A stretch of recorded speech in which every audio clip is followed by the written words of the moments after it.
For this podcast, we're going to be talking about AOC's Green New Deal. We're going to look at the outline from NPR. First, we're just going to be talking about what's specifically in it, upgrading buildings in the country for energy efficiency. This means they're going to be spending actually money on private buildings. This is what we call crony capitalism, and they're doing it for energy efficiency. Working with farmers to eliminate pollution, greenhouse gas emissions as much as technology feasible, while supporting family farms and promoting universal access to healthy food. This is basically, for the first part, we're basically seeing crony capitalism to essentially give more farmer subsidies to corporate farms. That's what the first part is stating. Second part is basically stating to basically say what's technologically feasible. Well, basically what they're doing is they're going beyond the means of what is actually reasonable, because they're not saying what is technologically reasonable, but technologically feasible, basically meaning the max possible, no matter the cost. That means what it's going to do is going to be a very, very high cost situation. And it says, while supporting family farms and promoting universal access to healthy food.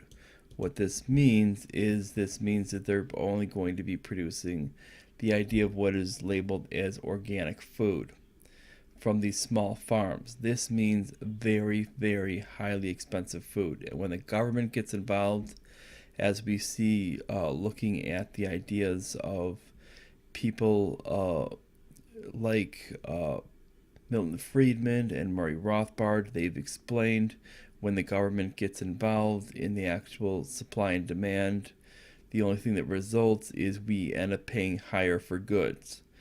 And already organic goods naturally are very, very high in cost because we have some type of government intervention. Now with this one, it would be even a much higher cost. And it would be what this idea of universal access to the healthy food would not even be feasible because they would be actually making it much higher cost just within more intervention. It says overhauling transportation systems to reduce emissions. This is basically would cause a massive problem. Because the fact is we're not looking at anything even anywhere close to being reasonable. It says including expanding electric car manufacturing. The fact is electric cars are not efficient. They might have slightly better acceleration, but they cannot go that far. They need charges very, very quickly, even in smaller, more city and suburban friendly vehicles, which are not meant as sports cars. They're still, number one, they're still highly expensive for the average family, being well over $30,000 for something that looks like an actual Geo Metro. People are not exactly going to be interested in these vehicles. That's why these things don't sell. Number two, they're not very roomy for what actually people need, meaning the actual things are going to be useless. Number three is when it comes down to it, they need charging stations. This is where the second thing comes in, building charging stations everywhere. These charging stations are highly expensive. They're much more expensive and much less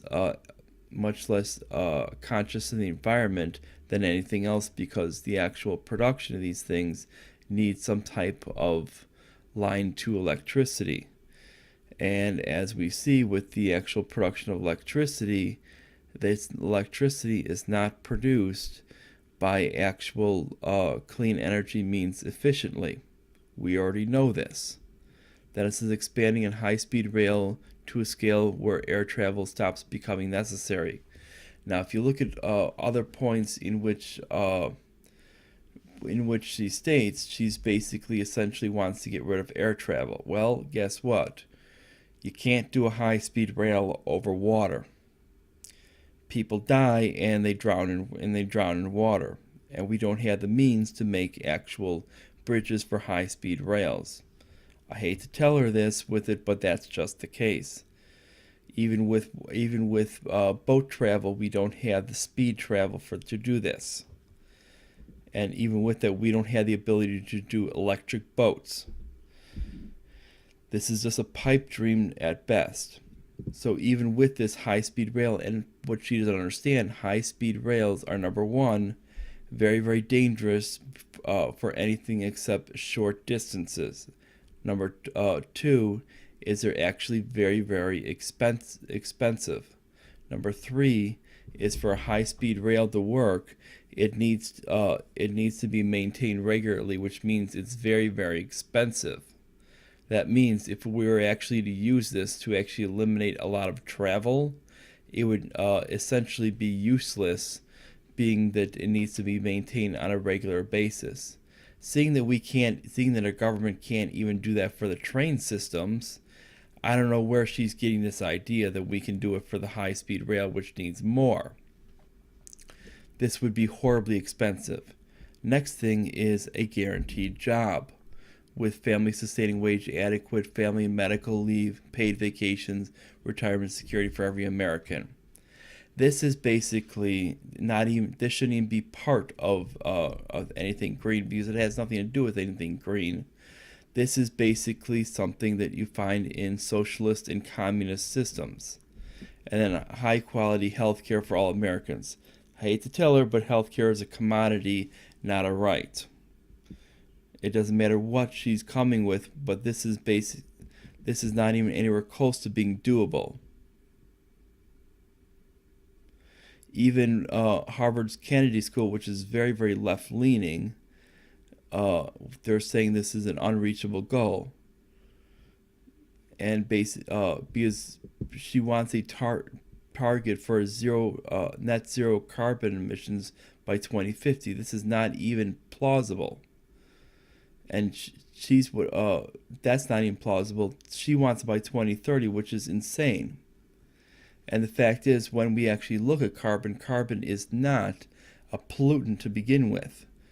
Carbon is natural, what is required for plants to grow.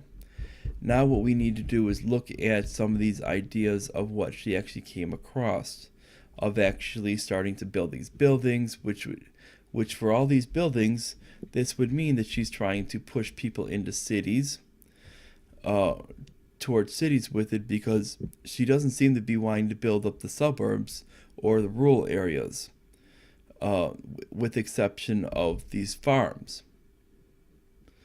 And it seems like she wants to actually almost have an oversight of these farms when it comes to actually this universal access of healthy food. It seems almost like she wants to actually control the farms, really have a lot of push a lot of people to the cities by not putting anything into the suburbs or the rural areas. Do this guaranteed job and this high health and healthcare for all. Now, if we look at that, we should be looking at three different individuals which have some similarities, in which have done a lot of these similar ideas.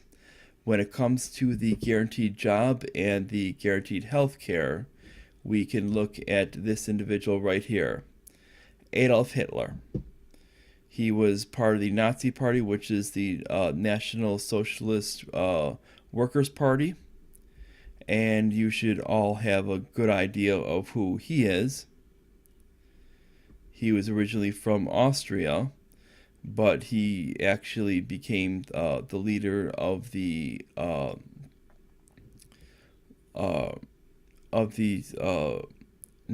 National Socialist Workers' Party in Germany, because of the situation out there after World War I, in which he was a military leader in World War I. And after being released, he only had the options of being in the Progressive Party, which had links to the United States, Britain, and France, and were pretty much under control of them. as there was French occupation at the time.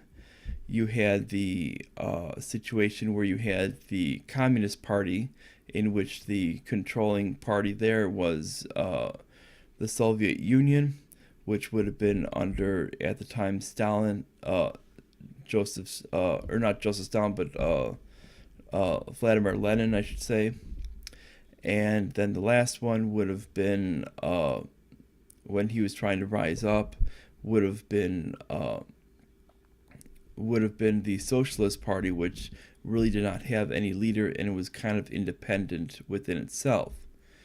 This is why he came up through them, and he ended up accepting a lot of their ideas, and that's why you got him. Now we go to the Union of the Socialist Republics, which is the USSR, Joseph Stalin, their leader. And you get him, where he basically continued a lot of the stuff of Vladimir Lenin, and he has continued it by actually, you'll find some of the stuff with the farming, where he was taking a lot of the farm goods out of Ukraine and letting them starve and die because he didn't need them and he felt that they were actually potentially problematic.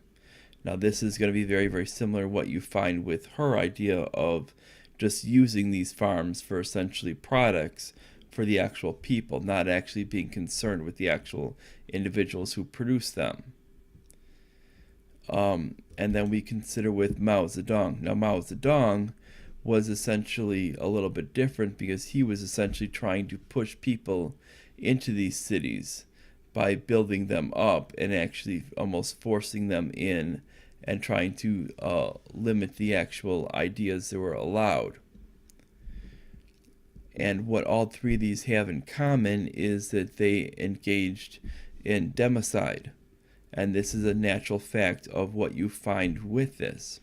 Now, people are going to say, oh, she's nice, she's not going to do this. Well, maybe that's the case.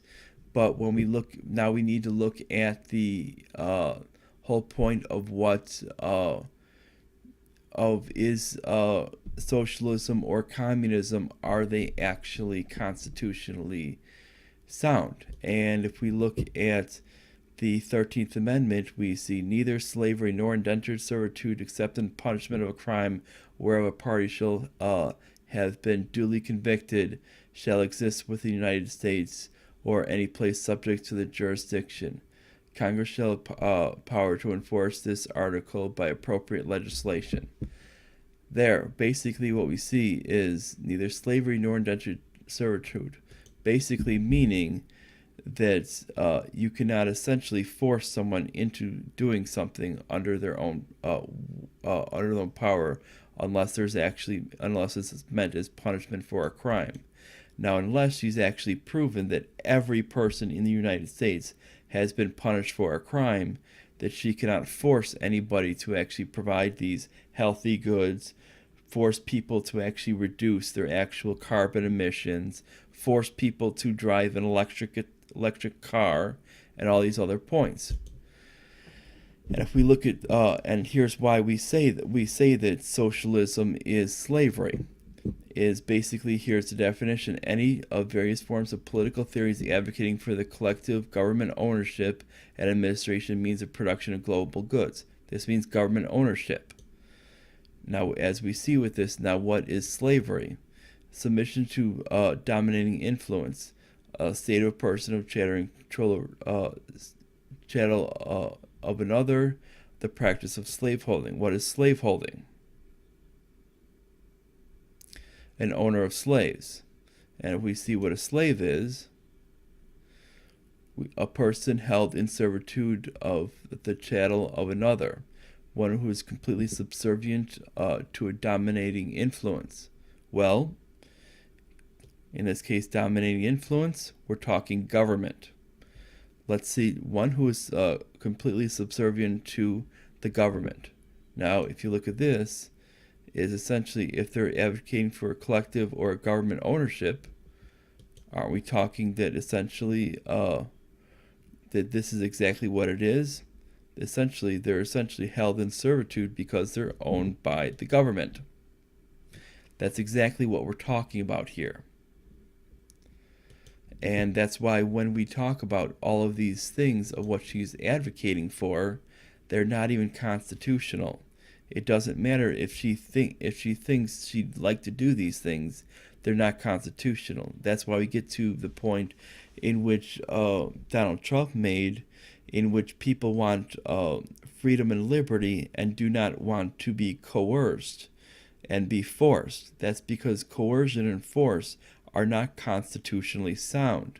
It doesn't matter that a judge actually ignores these points, and we've had advocate judges actually try to legislate from the bench to actually force these things along. But we're talking that these points are proven that this is not actually constitutional. We have an actual constitution that states right here in the 13th Amendment that's basically neither slavery nor indentured servitude. That means a doctor cannot be forced to actually provide free health care or actually provide health care in itself if he does not want to. A person cannot actually be forced to actually serve the state if they do not want to. This is the way it is. If they don't want an electric car, they don't have to get an electric car just because the state declares that to be the law.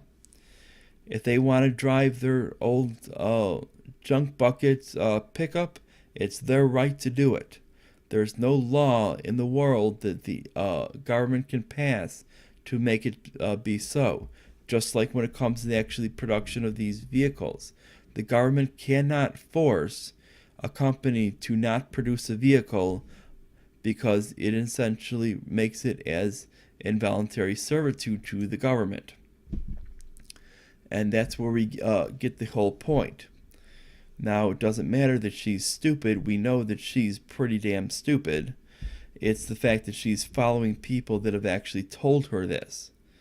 And what happens is we know that she's stupid, and we know that she's listening to people like Bernie Sanders, who are actually completely evil in this whole damn scheme of things, and other people like who else created? I think it was Markey. Ed Markey, who actually created this albatross. And basically, this is just a bunch of garbage.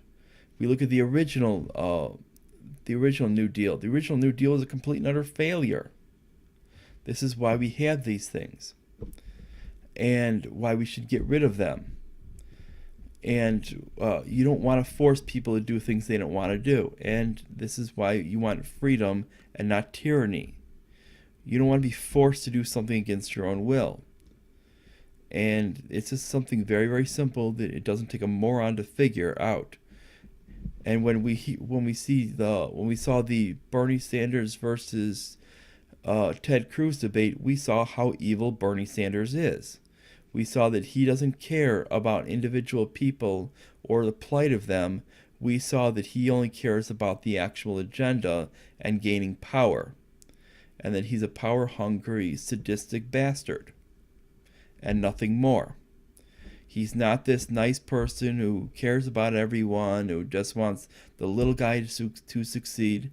He just wants basically more and more power for the state. Nothing more. And he doesn't care about trying to avoid war because he has no problem funneling money to Israel when Israel is basically bombing and killing people and trying to drag the U.S. into every war. He might have voted against the Iraq War, but he sure as hell supports the guy who dragged us into the Iraq War, which doesn't eliminate any culpability from him whatsoever.